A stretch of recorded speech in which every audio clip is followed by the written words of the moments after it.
गीताशास्त्रमिदं पुण्यम् यः पठेत् पर्यतः पुमान् विष्णोः पदं वाप्नोति भयशोकादिवर्जितः।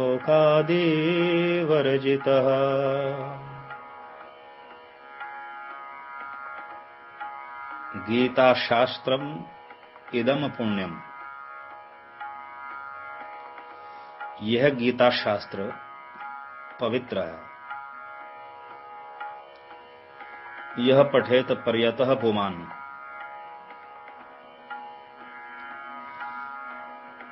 जो मनुष्य शुद्ध चित्त होकर नियम पूर्वक श्रीमद् भगवद गीता का पाठ करता है, इसका स्वाध्याय करता है, विष्णोः पदम वाप्नोति, वह श्री विष्णु का पद अर्थात श्री वैकुंठ धाम को प्राप्त करता है, परम धाम को प्राप्त करता है। उस परम धाम की क्या विशेषता है? भय शोकादि वर्जितः। उस परम धाम में, वैकुंठ में या गोलोक में भय नहीं है, शोक नहीं है, मोह नहीं है। भय शोकादि वर्जितः। तो जो भय शोक आदि इस भौतिक जगत में प्रत्येक जीव को कष्ट देते हैं, ये भय शोक आदि भगवान के परम धाम में नहीं है। तो ऐसे परम धाम की प्राप्ति श्रीमद् भगवद गीता के स्वाध्यायकर्ता को हो जाती है। जो श्रीमद् भगवद गीता का प्रामाणिक व्याख्या सहित स्वाध्याय करता है, उसे भगवान श्री कृष्ण की भक्ति प्राप्त होती है और श्री कृष्ण की भक्ति करके वह भगवान के परम धाम को प्राप्त करता है। गीताध्ययन शीलस्य प्राणायाम परस्य च नैव सन्ति हि पापानि पूर्वजन्म कृतानि च। गीताध्ययन शीलस्य, जो मनुष्य गीता का अध्ययन करता है, गीताध्ययन शील है, सदा भगवद गीता का अध्ययन करता है और साथ में प्राणायाम परस्य च, जो प्रतिदिन प्राणायाम का भी अभ्यास करता है। एक तो श्रीमद् भगवद गीता का अध्ययन करता है और दूसरा प्राणायाम का अभ्यास करता है। नैव सन्ति हि पापानि पूर्वजन्म कृतानि च। ऐसे व्यक्ति पर पूर्व जन्मों में किए गए जो पाप कर्म हैं, वह प्रभाव नहीं डालते।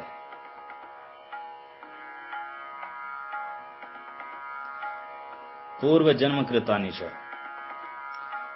पूर्व जन्मों में जो पाप कर्म कर रखे हैं, जिनमें से कुछ पाप कर्म तो इस जीवन के लिए प्रारब्ध बन जाते हैं और कुछ संचित रूप में रह जाते हैं। तो ये संचित और प्रारब्ध पाप मनुष्य के जीवन में विघ्न उत्पन्न करते हैं, कष्ट उत्पन्न करते हैं, समस्याएं उत्पन्न करते हैं। तो कहा गया है कि नैव संति ही पापानि पूर्व जन्म कृतानि च। पूर्व जन्मों में जो पाप कर्म किए हैं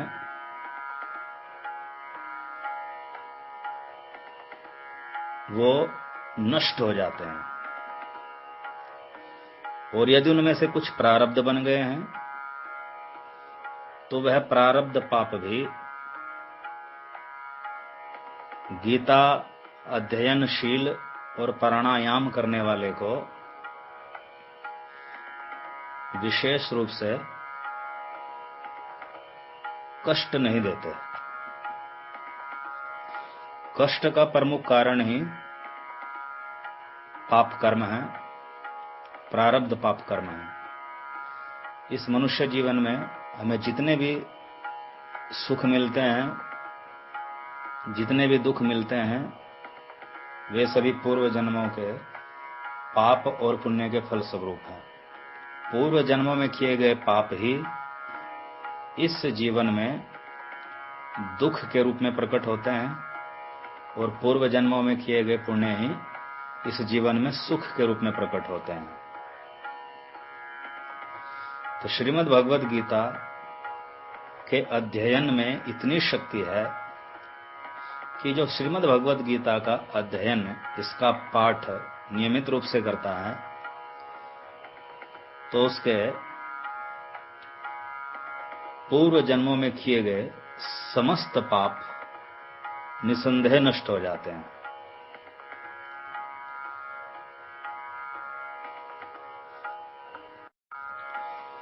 मल निर्मोचनम पुंसाम जल स्नानम दिने दिने सकृद गीतांभसे स्नानम संसारमल नाशनम।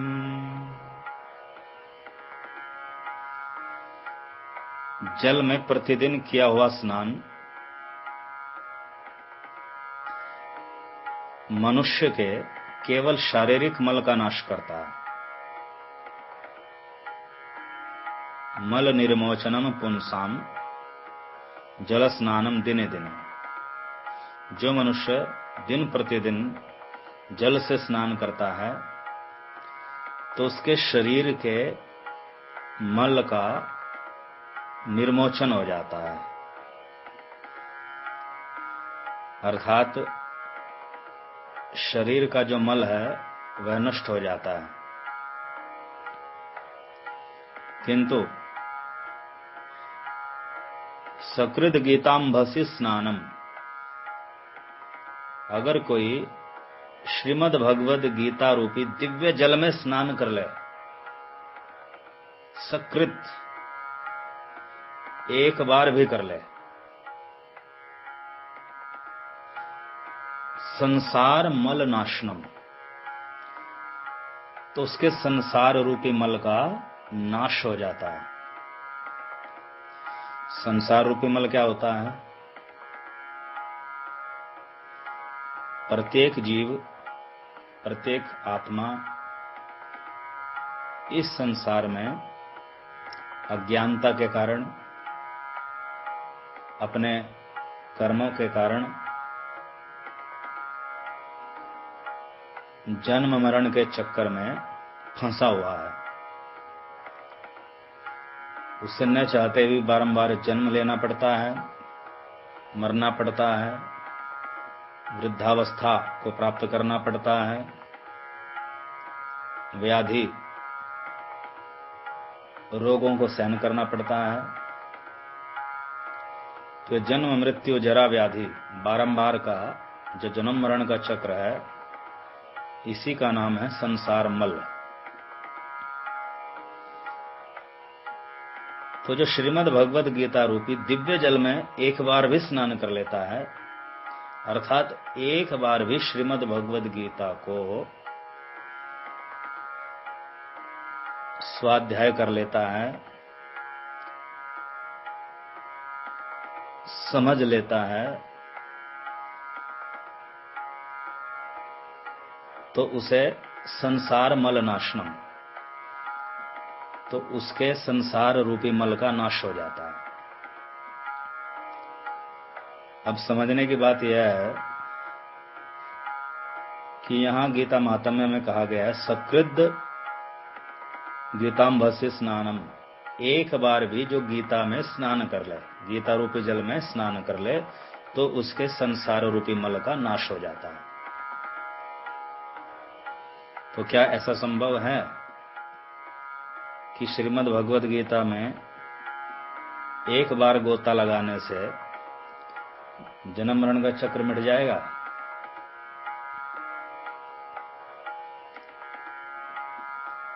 देखिए,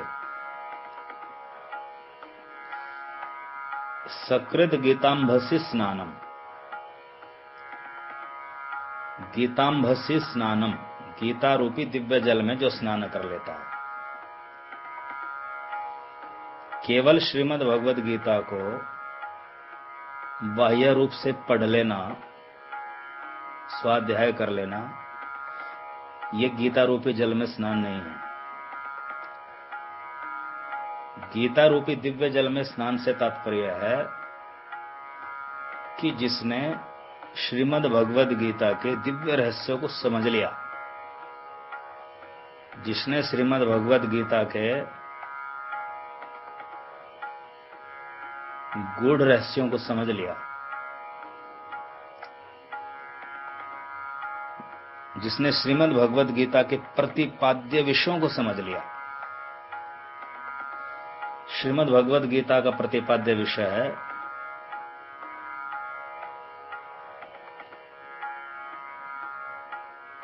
परमेश्वर श्री कृष्ण है।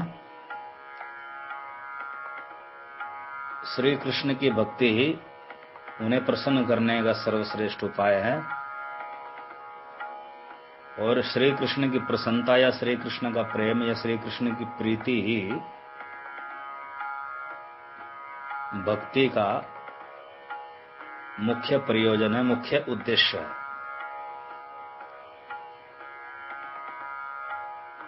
ये श्रीमद् भगवद गीता के गूढ़ रहस्य है। अनेक लोग श्रीमद् भगवद गीता पढ़ते तो हैं, किंतु श्रीमद् भगवद गीता के गूढ़ रहस्यों से परिचित नहीं हो पाते। कोई सोचता है कि श्रीमद् भगवद गीता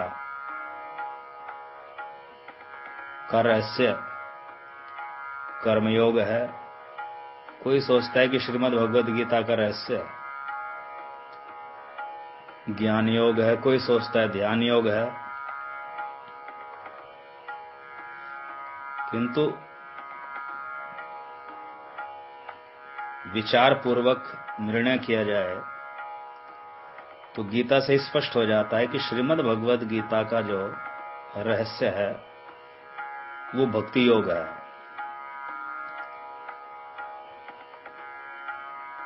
श्रीमद् भगवद गीता के अनुसार श्री कृष्ण ही मूल परम ब्रह्म है, परमेश्वर है। किंतु अनेक गीता के अध्येता, अनेक गीता के विद्वान श्रीमद् भगवद गीता के इन गूढ़ रहस्यों से वंचित हैं। वो श्री कृष्ण को परमेश्वर तो क्या, भगवान विष्णु का अवतार तक नहीं मानते। श्री कृष्ण को मात्र एक महापुरुष या सतयुग का प्रथम राजकुमार या कोई योगी राज समझते हैं, कोई श्रेष्ठ राजनीतिज्ञ समझते हैं। श्री कृष्ण न केवल श्रीमद् भगवद गीता के वक्ता हैं, अपितु श्री कृष्ण श्रीमद् भगवद गीता की आत्मा हैं। श्री कृष्ण श्रीमद् भगवद गीता के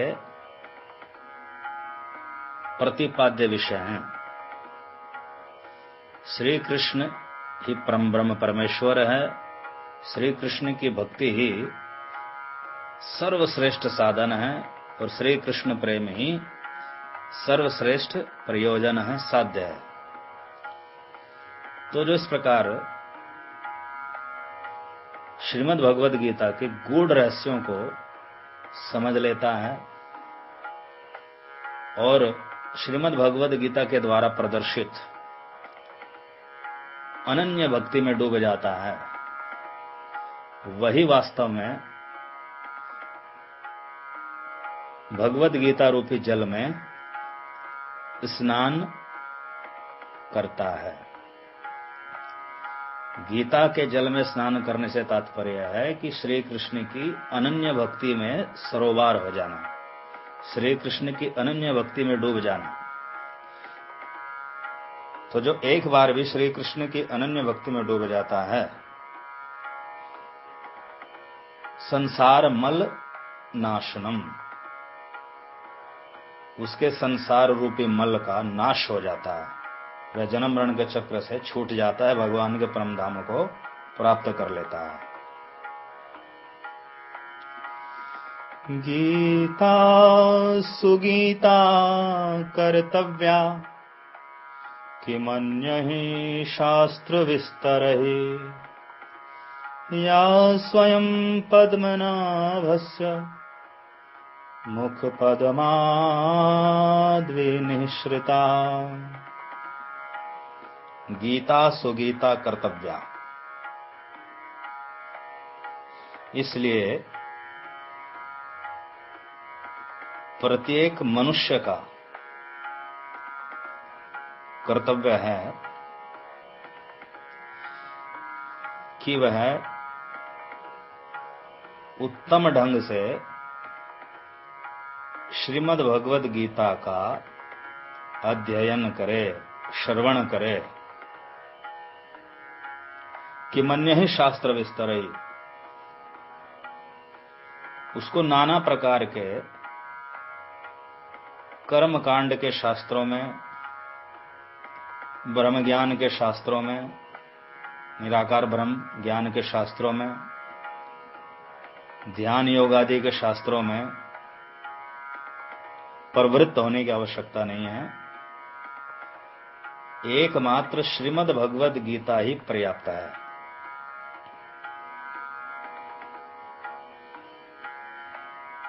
सुगीता, गीता सुगीता कर्तव्या, सुगीता, गीता सुगीता अर्थात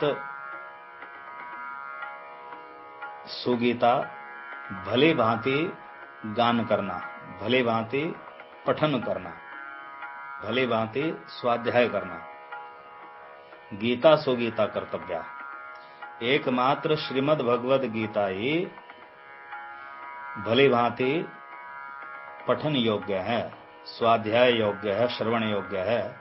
अन्य नाना प्रकार के भक्ति रहित शास्त्रों के श्रवण पठन की आवश्यकता नहीं है। या स्वयं पद्मनाभस्य मुख पद्माद विनिश्रिता, यह श्रीमद् भगवद गीता स्वयं पद्मनाभस्य, स्वयं भगवान श्री कृष्ण के मुख पद्म, मुख कमल से विनिश्रिता प्रकट हुई है। श्रीमद् भगवद गीता स्वयं भगवान श्री कृष्ण के मुख कमल से प्रकट हुई है। यह कोई साधारण शास्त्र नहीं है, यह भगवद वाणी है। भारतामृत सर्वस्वम विष्णोर्वक्त्राद्विनिसृतम्, गीता गंगोदकं पीत्वा पुनर्जन्म न विद्यते। भारतामृत सर्वस्वम, यह श्रीमद् भगवद गीता श्री महाभारत शास्त्र का सार सर्वस्व है। और श्री महाभारत शास्त्र मूल 4 वेदों ऋग्वेद, यजुर्वेद, सामवेद व अथर्ववेद का भावार्थ माना जाता है। इसलिए यह श्रीमद् भगवद गीता मूल 4 वेदों का ही सार सर्वस्व है। विष्णोर वक्त्राद विनिश्रितम, और यह मूल विष्णु भगवान श्री कृष्ण के मुख से निःसृत है। मूल विष्णु भगवान श्री कृष्ण गीता के अनुसार मूल परमात्मा है। तो जो शब्द मूल परमात्मा के मुखारविंद से निकलते हैं उन्हें कहते हैं अपौरुषेय शब्द। अपौरुषेय शब्दों की विशेषता होती है कि वे समस्त त्रुटियों से मुक्त होते हैं। 4 वेदों को साक्षात परमात्मा के शब्द माना जाता है, अपौरुषेय माना जाता है। तो वेदों के समान ही यह श्रीमद् भगवद गीता भी अपौरुषेय है, साक्षात परमात्मा की वाणी है। इसलिए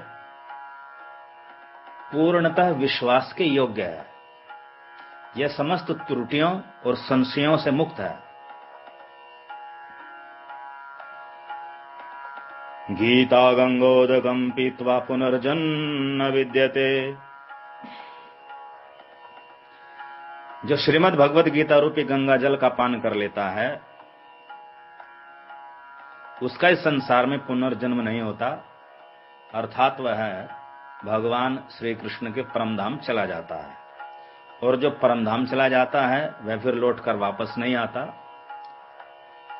उसका पुनर्जन्म नहीं होता। तो गीता गंगोदकम पीत्वा, जो गीता रूपी गंगा जल को पी लेता है। पी लेने से तात्पर्य है कि जो श्रीमद् भगवद गीता के सार तत्व को, इसके गूढ़ रहस्यों को आत्मसात कर लेता है।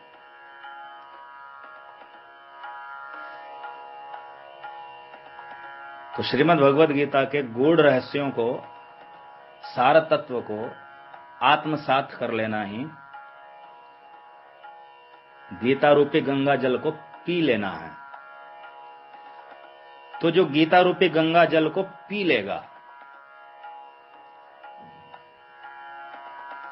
अर्थात कृष्ण भक्ति, कृष्ण प्रेम, जो गीता का सार तत्व है उसे आत्मसात कर लेगा,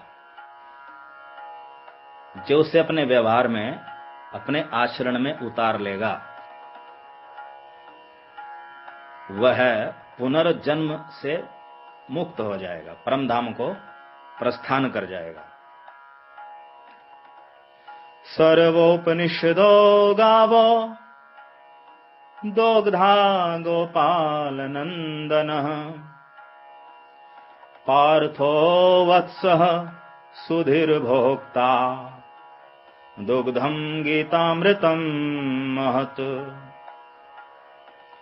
सर्वोपनिषदो गावो, सभी उपनिषदें मिलकर के एक गौ माता के समान है। उपनिषदें क्या हैं?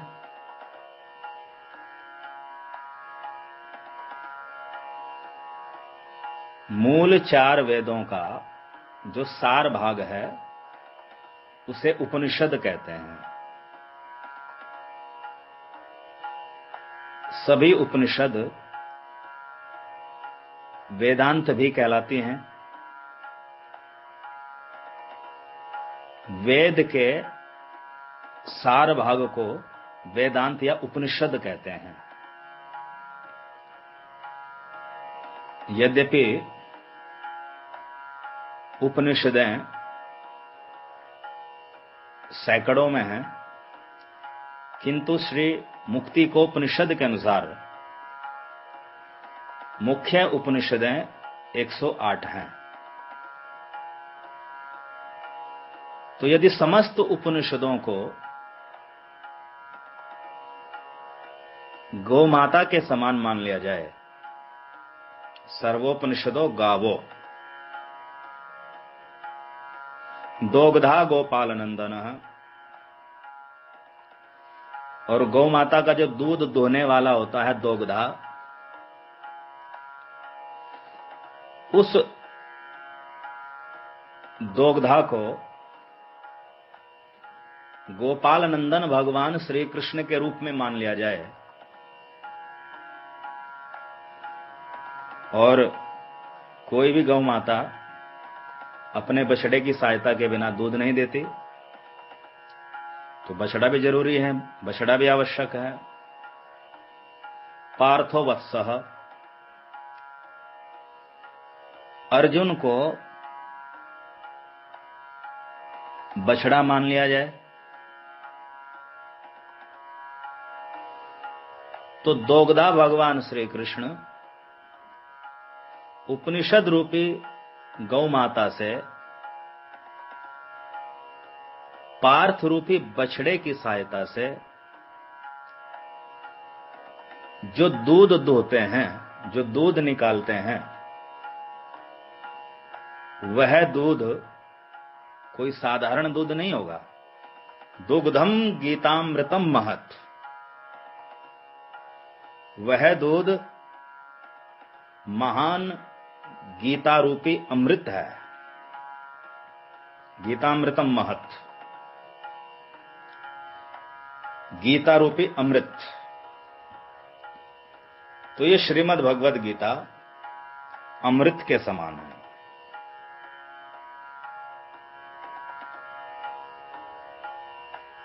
किसका अमृत हुआ है? उपनिषद रूपी गौ का अमृत।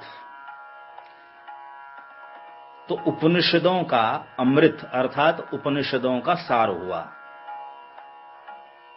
जैसे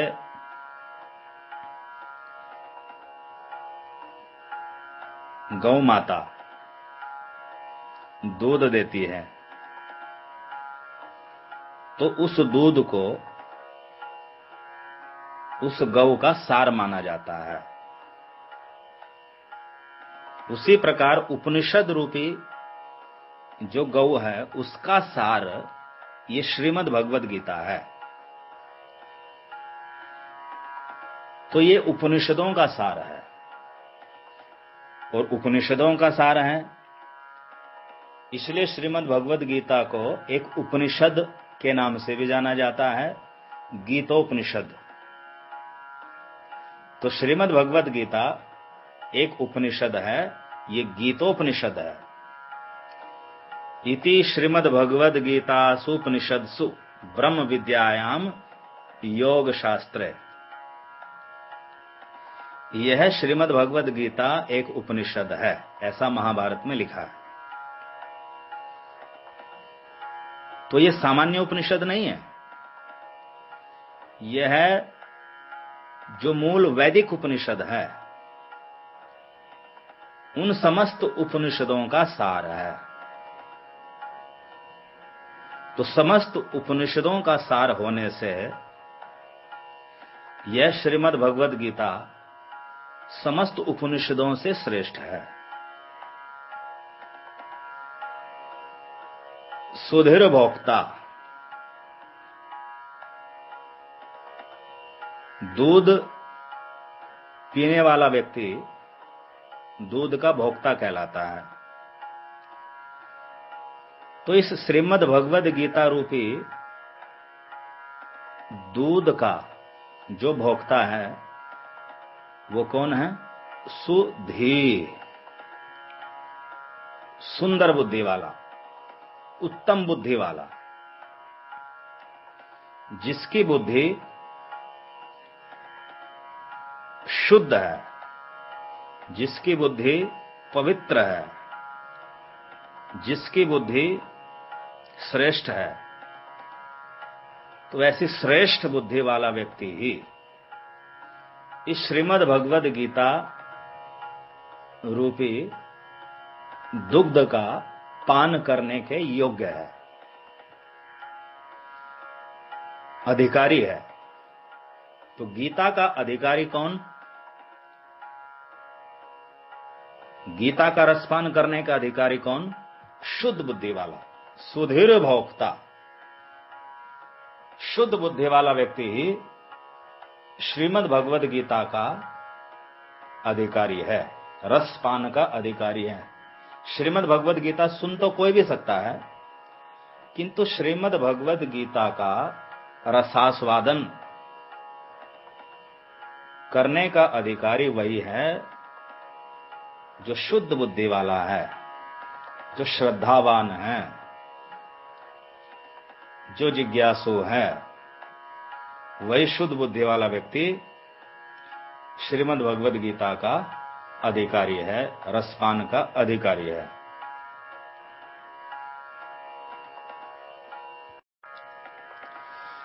एकम शास्त्रम देवकी पुत्र गीतम, एको देवो देवकी पुत्र एव, एको मंत्रस्तस्य नामानि यानि, कर्माप्येकं तस्य देवस्य सेवा। एकम शास्त्रम देवकी पुत्र गीतम। देवकी पुत्र भगवान श्री कृष्ण का गीत श्रीमद् भगवद गीता ही एकमात्र शास्त्र है।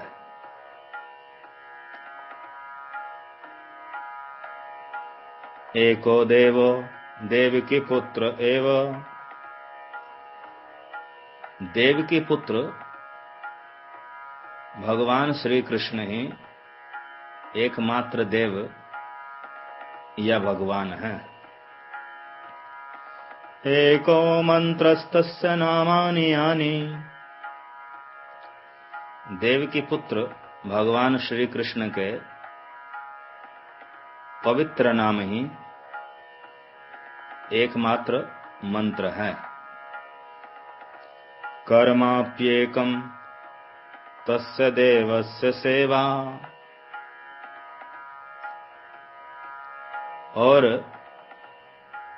देवकी पुत्र भगवान श्री कृष्ण की सेवा ही एकमात्र करणीय कर्म या कर्तव्य है। इस श्लोक में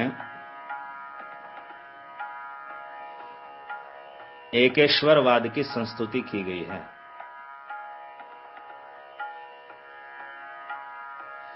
शास्त्र तो नाना प्रकार के हैं, बहुसंख्यक हैं, हजारों की संख्या में हैं, किंतु यह श्रीमद् भगवद गीता समस्त शास्त्रों का सार सर्वस्व होने के कारण सर्वश्रेष्ठ शास्त्र है। और जो सर्वश्रेष्ठ होता है वह एक ही होता है, दो नहीं, अनेक नहीं। एकम शास्त्रम देवकी पुत्र गीतम, अर्थात वैदिक सनातन धर्म में जो नाना प्रकार के बहुसंख्यक शास्त्र हैं, उन समस्त शास्त्रों का समन्वय श्रीमद् भगवद गीता में होने से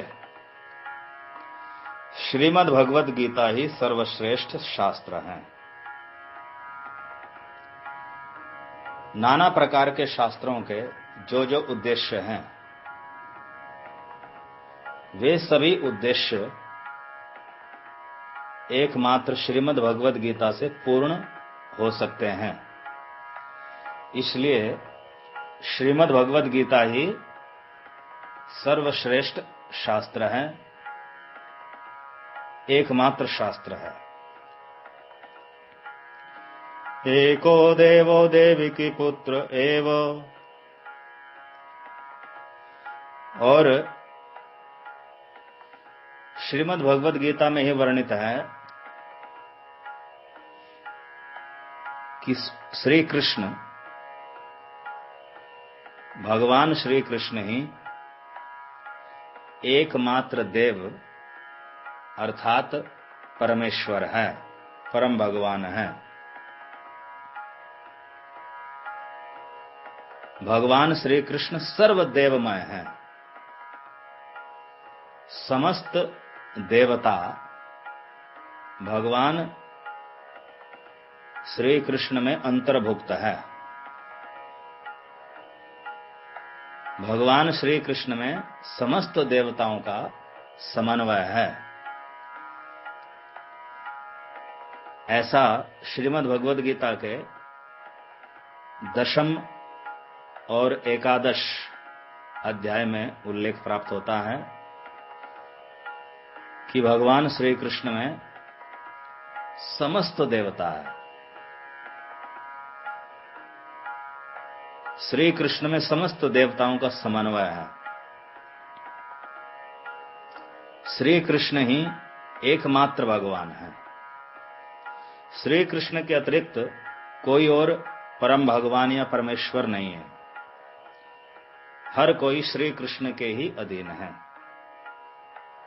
इसलिए कहा गया कि देव या परमेश्वर या परमात्मा एक है, देवी की पुत्र श्री कृष्ण।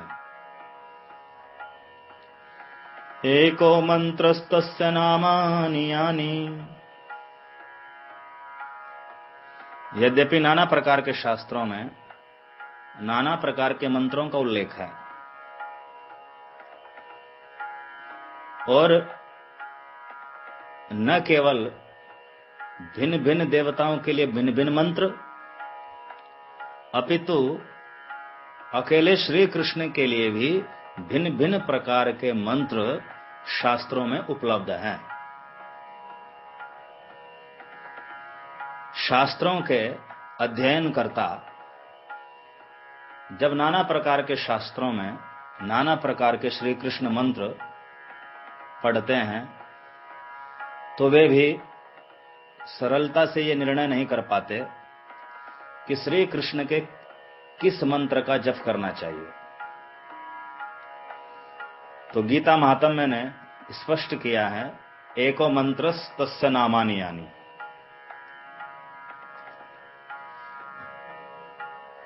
देवकी पुत्र भगवान श्री कृष्ण के पवित्र नाम ही एकमात्र मंत्र है।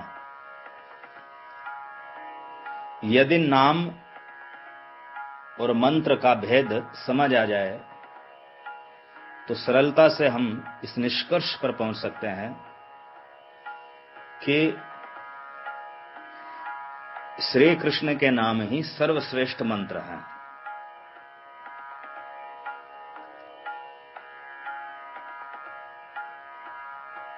वास्तव में श्री कृष्ण के सभी मंत्रों में श्री कृष्ण का नाम ही प्रयुक्त हुआ है,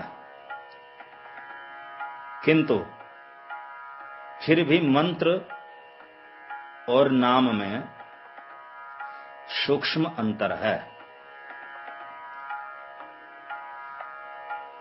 मंत्र का शुभारंभ ओमकार या अन्य बीज मंत्रों से होता है और मंत्र में सम्मान सूचक पद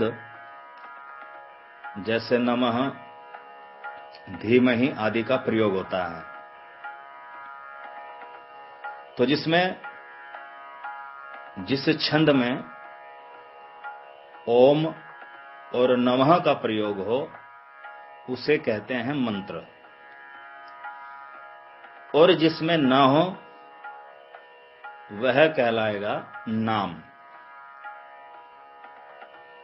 जैसे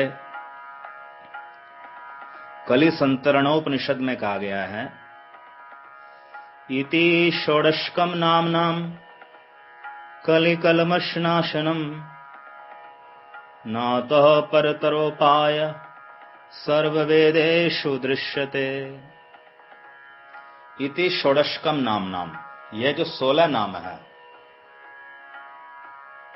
16 नाम कौन से?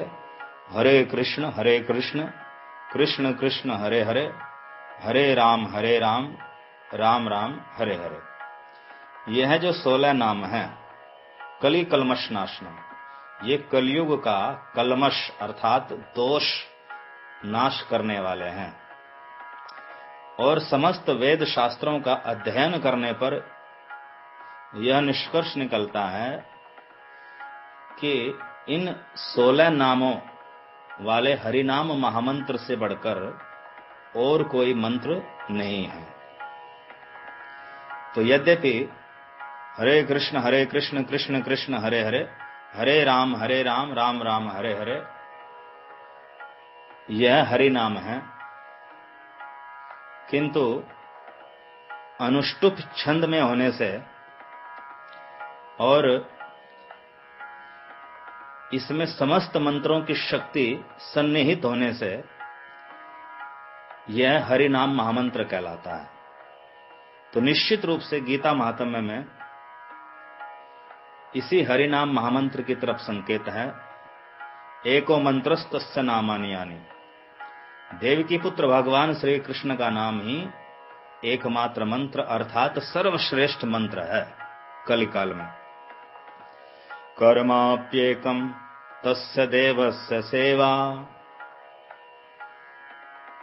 देवकी पुत्र भगवान श्री कृष्ण की सेवा ही एकमात्र कर्म है। यहां कर्म से तात्पर्य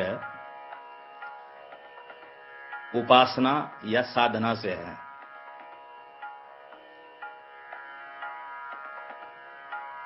भगवान श्री कृष्ण की सेवा ही एकमात्र साधना है, एकमात्र उपासना है, एकमात्र आराधना है, एकमात्र कर्म है। तो श्री कृष्ण की सेवा का दूसरा अर्थ है श्री कृष्ण की भक्ति, क्योंकि भक्ति शब्द संस्कृत के भज धातु से बना है और भज का अर्थ होता है सेवा करना। तो भक्ति का अर्थ हुआ सेवा, किंतु किसकी सेवा? श्री कृष्ण की सेवा। तो कर्माप्येकम तस्य देवस्य सेवा, भगवान श्री कृष्ण की सेवा ही एकमात्र साधना, एकमात्र कर्म अर्थात सर्वश्रेष्ठ साधना है। तो श्री कृष्ण की सेवा का अर्थ हुआ भक्ति, श्री कृष्ण भक्ति। तो श्री कृष्ण भक्ति ही सर्वश्रेष्ठ साधना है। तो एक ही शास्त्र है श्रीमद् भगवद गीता, एक ही परमेश्वर है भगवान श्री कृष्ण, एक ही मंत्र है हरे कृष्ण कृष्ण कृष्ण हरे हरे, हरे राम राम राम हरे हरे। और एक ही कर्म है, एक ही साधना है श्री कृष्ण भक्ति।